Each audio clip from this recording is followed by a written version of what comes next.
It happened on the night of August 23rd, 1974. I just sort of turned round and there was this thing about 100 foot away. John Lennon saw it, and so did his girlfriend, May Pang. And I'm screaming, "It's a UFO!" But only now, 23 years later, are people taking the first close look at this long-lost episode, a day in the life of a Beatle.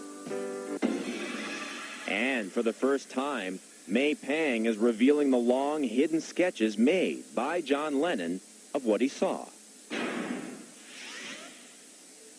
And stranger still, some are even taking a closer look at John Lennon's death and the possibility that it was linked to something he wasn't supposed to see or talk about.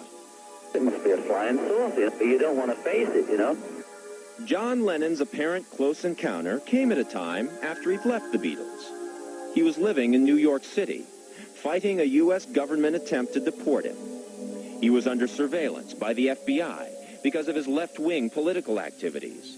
And he was separated from his wife, Yoko Ono, living with his one-time assistant, May Pang, in a penthouse on East 52nd Street.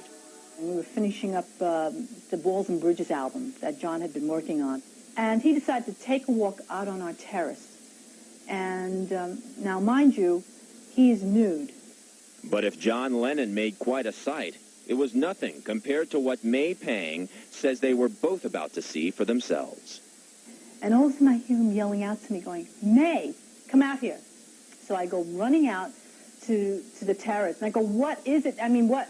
And I stopped, and I looked up, and I saw this saucer-like thing over our head, just going over us very, very slowly, like a snail.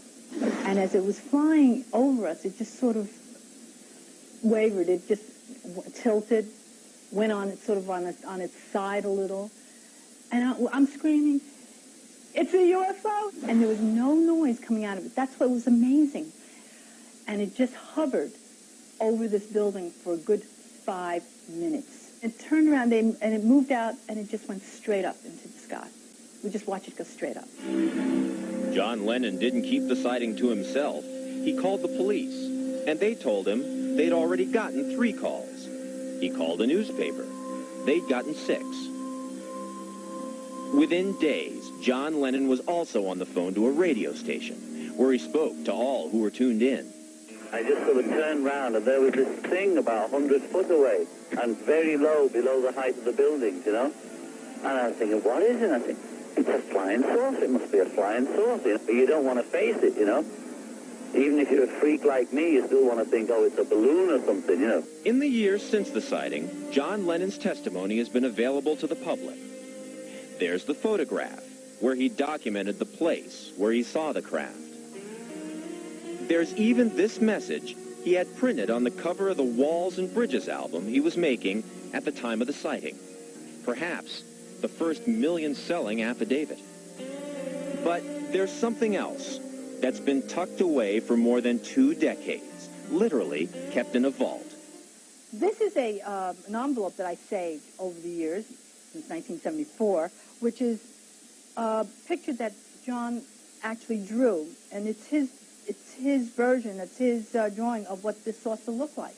So here is the white lights all around, and here was the bright red steady light on top. And here's where the story takes a twist into the unknown. It was shortly after the sighting and completion of the Walls and Bridges album that John Lennon reunited with Yoko Ono and retired from the music business and public life for 5 years. May Pang has but one regret, that her former lover, John Lennon, was not granted his fondest wish, to be beamed up by the UFO and taken away. Maybe then, he'd still be alive, in some other time, in some other place. I just remember having a conversation shortly thereafter. John's looking at it, and he's saying, he goes, "I wish they had taken me." He would like to have gone.